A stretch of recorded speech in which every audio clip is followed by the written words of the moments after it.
जो patient early stage arthritis में आते हैं उनके लिए हमारे पास अभी समय है, जो एग्जिस्टिंग कार्टिलेज, जो एग्जिस्टिंग सुरक्षा कवच जितना बचा हुआ है उसको और उसकी लाइफ बढ़ाने का हमारे पास समय है, तो हम उसका उन्हें उपाय बताते हैं। और उसका जो सबसे मुख्य उपाय होता है उसमें कुछ एक्सरसाइजेज होती हैं जो हमारे मसल्स को स्ट्रेंथन करती हैं, और जैसे जैसे मसल्स स्ट्रेंथन होती हैं हमारे जोड़ के एग्जिस्टिंग कार्टिलेज से स्ट्रेस ऑफलोड होता जाता है, और इसकी वजह से उसका पेन और वेयर दोनों कम होते जाते हैं।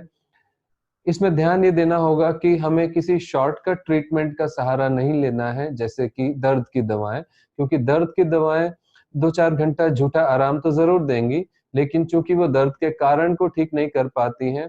और जो बाकी समय वो हमारे बॉडी में सर्कुलेट करती रहती हैं, तो इसके कारण हमारे शरीर के विभिन्न अंगों को वो कुछ ना कुछ डैमेज और जहरीला असर छोड़ती जाती हैं। तो दर्द की दवाएं इसमें इलाज में मौजूद नहीं है एक्सेप्ट फॉर इमरजेंसीज। इसमें सबसे मुख्य इलाज है एक्सरसाइजेज। दूसरा,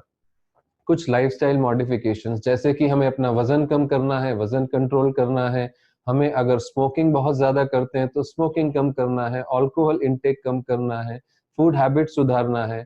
water intake, fluid intake, protein intake, ये सब बढ़ाना है। और यदि हमारे घुटनों के आसपास या बॉडी में किसी भी जोड़ के आसपास कोई हमें चोट लगा है जिसके कारण वो तकलीफ दे रहा है, और कोई लिगामेंट इंस्टेबिलिटी या कोई स्पोर्ट्स इंजरी से हम ग्रसित हैं, तो उसका हमें समय रहते इलाज कराना है, ताकि ये आगे चल के हमारे जोड़ के लिए एक मेजर प्रॉब्लम ना बन जाए और जोड़ को प्रीमेच्योर आर्थराइटिस ना हो जाए। जब एडवांस स्टेज में आर्थराइटिस आता है तो सबसे पहले हम ये जान ले एडवांस स्टेज होता क्या है। एडवांस स्टेज आर्थराइटिस का मतलब है कि जोड़ के ऊपर जो कार्टिलेज है, नेचुरल सुरक्षा कवच समझ लीजिए, वो पूरी तरह से घिस गया और हमारी ओरिजिनल बोन्स डायरेक्ट आपस में घर्षण होना शुरू हो गया। इसको हम एडवांस आर्थराइटिस कहते हैं। ऐसे में न केवल दर्द और तकलीफ तो खैर होगा ही, इसके अलावा चूंकि वो हड्डियां उस काम के लिए नहीं बनी हैं जो अब उनके द्वारा अप्राकृतिक रूप से करवाया जा रहा है, घर्षण वाला काम, उसके कारण वो हड्डियां भुरती जाती हैं,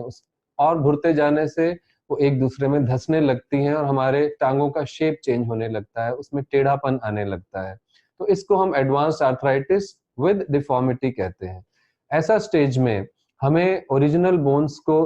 बचाना है और नष्ट होने से, और उसको बचाने के लिए उन हड्डियों के ऊपर एक नया सुरक्षा कवच आर्टिफिशियल रूप से स्थापित होना आवश्यक है। ये सर्जरी, जिसको कि कॉमन भाषा में हम जॉइंट रिप्लेसमेंट कहते हैं, सुनते हैं या समझते हैं, दरअसल इसमें रिप्लेसमेंट कुछ होता ही नहीं है, क्योंकि इस सर्जरी में हमारा ओरिजिनल बोन्स को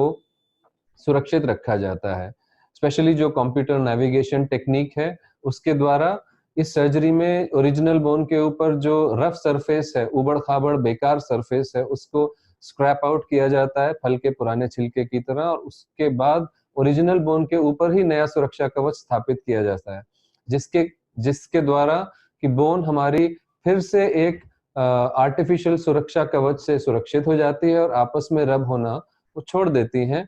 और जिससे हमारा तकलीफ भी खत्म होता है और डिफॉर्मिटी भी खत्म होता है। तो दरअसल ये जो ऑपरेशंस हैं, ये जॉइंट रिसरफेसिंग, टेक्निकली यदि हम इनको बोलें तो जॉइंट रिसरफेसिंग होते हैं दरअसल, न कि जॉइंट रिप्लेसमेंट। जो हमारे अच्छे, हमारे लिए यूजफुल स्ट्रक्चर्स हैं हमारे बॉडी के लिए, हमारी हड्डियां, हमारी मांसपेशियां, हमारे लिगामेंट्स, नर्व्स, ब्लड वेसल्स, वो सारे हमारे पास महफूज रहते हैं, सुरक्षित रहते हैं।